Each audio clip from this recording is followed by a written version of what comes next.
genel başkanları ve yönetim kurulu üyeleri,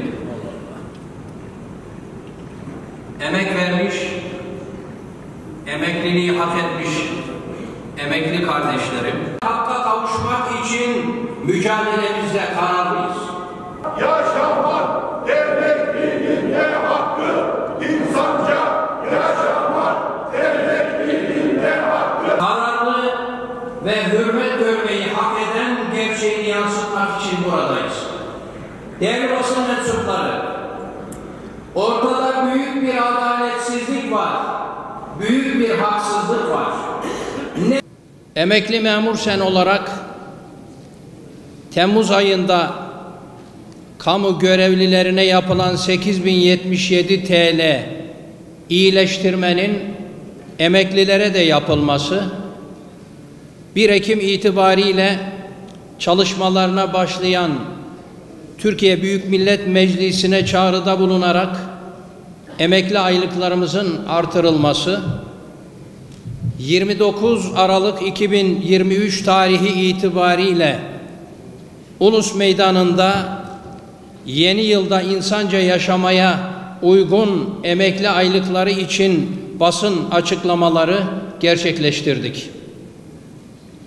Israrımızın, kararlılığımızın ve mücadelemizin sebebi 6 aydır emekli aylıklarımızın hak edilen seviyeye çıkarılmaması, sesimizin duyulmaması, taleplerimizin karşılık bulmamasından kaynaklanmaktadır. Mevcut aylıklarla emekliler ne 6 ay daha mücadele edecek, ne geçim derdini sürdürecek, ne de hayatını idame ettirecek seviyededir. Emekli olabiliriz ama sesimizi meydanlarda yükseltmek için hala genciz. Emekli olabiliriz ama sözümüzün gerekli yerlere ulaşması için hala mücadeleye devam ediyoruz, devam edeceğiz.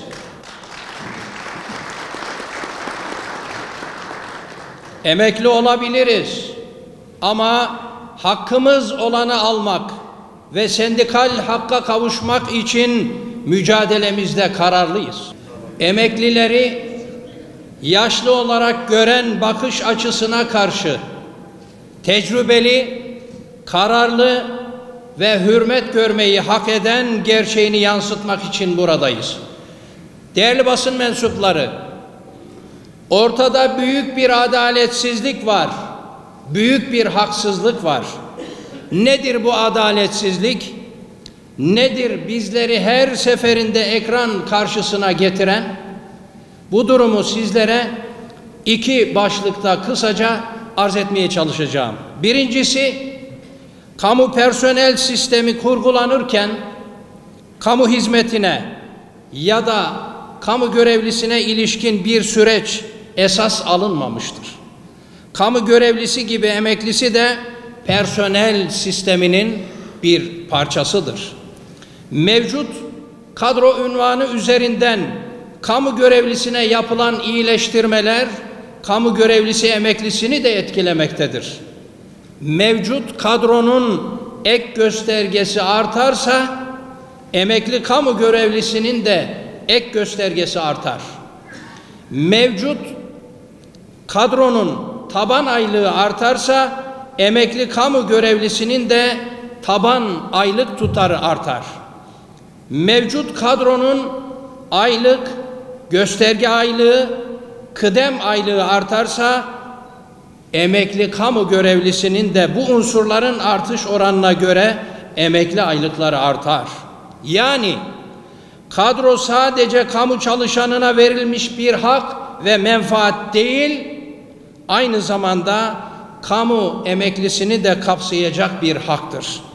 Bizler emekli olduğumuzda öğretmen emeklisi, hemşire emeklisi, mühendis emeklisi, genel müdür emeklisi, memur emeklisiyiz diyoruz. Neden? Çünkü emekli olduğumuz kadro bizim haklarımızı sadece çalışırken ya da emekli olurken değil, emeklilik sürecimizin tamamında etkiliyor. Peki, kamu görevlisinin görev aylığı ve emekli aylığı arasındaki bu orantısız, adaletsiz, hakkaniyetsiz büyük farklılık neden? Cevabını da biz verelim. Bütçede tasarrufu en rahat nereden yaparız? Emekliden. Sosyal güvenlik giderlerini en çok nereden kısarız? Emekliden. 8.077 TL'yi kamu görevlisine verelim, emeklisine sessiz kalalım anlayışı maalesef bu yangını körüklüyor.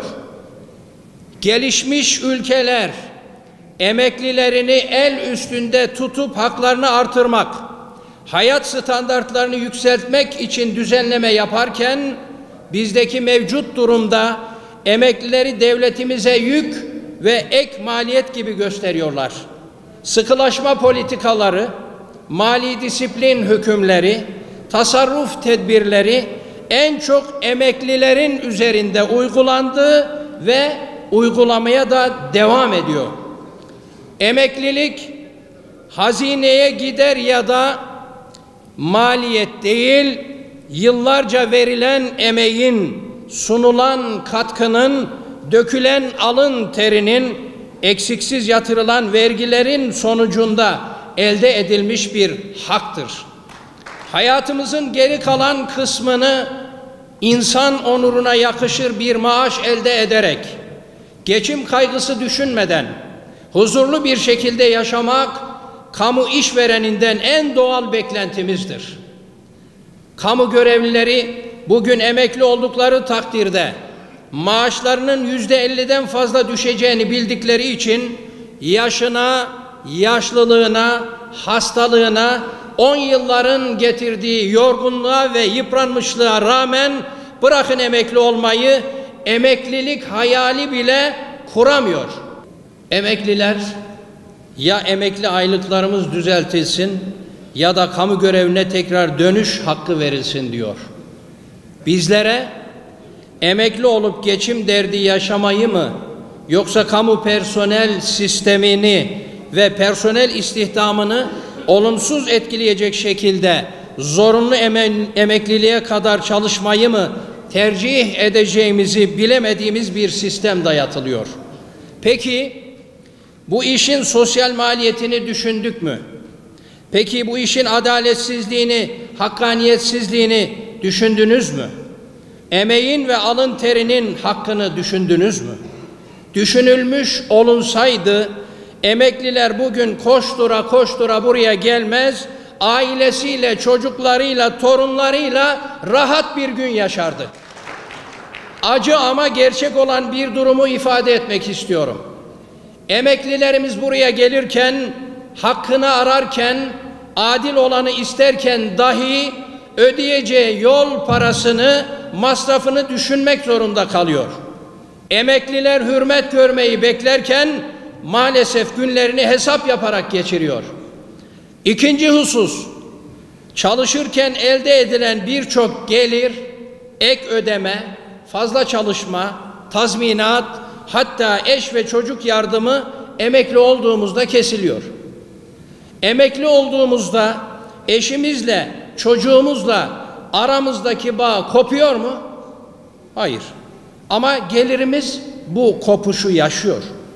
Sosyal güvenlik ve emeklilik bireyin, çalışanın, emek verenin ve alın teri akıtanın adil bir ücret elde etmeyi beklediği en doğal hakkıdır. Sosyal devlet ilkesinin de en temel unsuru bu adalet terazisini doğru kurmaktan geçmektedir.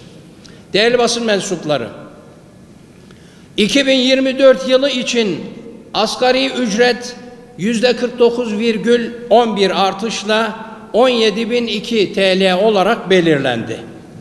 Aralık ayı enflasyon rakamlarının açıklanması ile işçi, Bağkur emeklisinin %37,57, memur ve memur emeklisinin %49,25, artış yapılacak emekliye. En düşük memur maaşı bekar için 30.910 TL iken en düşük memur emeklisi aylığı 14.700 TL olarak belirlendi. İşçi emeklilerinin aylıklarının ise bu tutardan çok daha alt seviyelerde olduğu görülmektedir. Bu artış sonrası en düşük emekli aylığı asgari ücretin dahi altında kalmaktadır. Asgari ücret bir ailenin geçinmek için alması gereken en düşük ücreti temsil ederken emekli aylıklarıyla geçim derdini sürdürmek artık imkansız hale gelmiştir. Sayın Cumhurbaşkanımızın 6 ay önce söylediği en düşük memur maaşı da 22.000 lirayı bulacak. Memur maaşlarındaki artışlar otomatik olarak emeklilerine de yansıyacak sözü maalesef hala hayata geçmedi. Değerli misafirler, kıymetli basın mensupları, biz ayrıcalık ya da hakkımız olandan fazlasını istemiyoruz. İnsan onuruna yakışır emekli aylığı almak, bizi etkileyen toplu sözleşme masasını etkilemek, temsil hakkımızı kullanmak istiyoruz. Kamu görevlisi emeklileri olarak, tüm emekliler olarak emekliler mağdur edilmesin, geçim sıkıntıları giderilsin, örgütlenme beklentileri karşılık bulsun istiyoruz. Amaç sosyal güvenliğe dair sorumlulukları azaltmak değil, sosyal devlet anlayışıyla gereğini yerine getirmek olmalıdır. Bu yüzden tekrar söylüyoruz, Türkiye ülkesi için emek verenlere ve devletine gönül verenlere hesap makinesinin küçük rakamlarıyla hesap yapmayacak kadar büyük bir devlettir. Devletimizden beklentimiz, kamu görevlilerine yapılan seyyanen ödemenin emeklilere de yansıtılması, çalışan emekli arasındaki uçurumun azaltılması, eksikliklerin giderilmesi, sesimizin duyulmasıdır. Yaşamak emekliliğinde hakkı, insanca yaşamak emekliliğinde hakkı, insanca yaşamak emekliliğinde hakkı. Katılımlarınız için her birinize ayrı ayrı teşekkür ediyorum. Sağ olun, var olun.